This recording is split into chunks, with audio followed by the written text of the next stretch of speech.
കരിപ്പൂർ വിമാനത്താവളത്തിൽ ഒരു bomb ഭീഷണിയുണ്ട്. ഷാർജയിലേക്കുള്ള air Arabia വിമാനത്തിലാണ് ബോംബ് ഭീഷണി.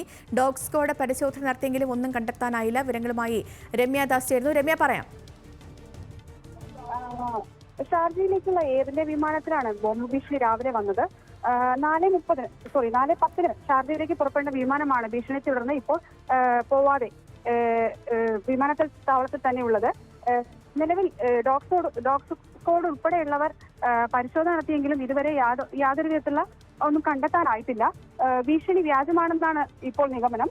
നിലവിൽ 6 മണിക്കൂറോളമാണ് ഇപ്പോൾ വിമാനം പുറപ്പെടേണ്ട സമയത്ത് നിന്നും 6 മണിക്കൂറോളം വൈകിയാണ് ഇപ്പോൾ നിൽക്കുന്നത്. യാത്രക്കാർക്ക് വേണ്ട ആവശ്യമായ കാര്യങ്ങളെല്ലാം വിമാനത്താവളത്തിൽ നിന്ന് സജ്ജീകരിച്ചിട്ടുണ്ട് എന്നാണ് നമുക്ക് നിലവിൽ അറിയാൻ കഴിയുന്നത്. പരിശോധന ഇപ്പോഴും തുടർന്നുകൊണ്ടിരിക്കുകയാണ്. അപ്പോൾ പരിശോധന ഇതുവരെ പൂർത്തിയായിട്ടില്ല. അപ്പോൾ പൂർത്തിയാക്കിയതിനു ശേഷം ഇനി വിമാനം എപ്പോഴാകും പുറപ്പെടുക? അത് സംബന്ധിച്ച് എന്തെങ്കിലും വിവരം യാത്രക്കാർക്ക് നൽകിയിട്ടുണ്ടോ രമ്യ? നിലവിൽ ഈ വിമാനം എപ്പോൾ പുറപ്പെടുമെന്ന കാര്യത്തിൽ ഒരു വ്യക്തത വന്നിട്ടില്ല. പെട്ടെന്ന് തന്നെ പരിശോധനകളെല്ലാം പൂർത്തിയാക്കി ബാക്കി സജ്ജീകരണങ്ങൾ ഏർപ്പെടുത്തിയ ശേഷം പെട്ടെന്ന് തന്നെ പുറപ്പെടും എന്നുള്ളതാണ് നമുക്ക് കിട്ടുന്ന അറിവ്. ശരി, ഓക്കെ.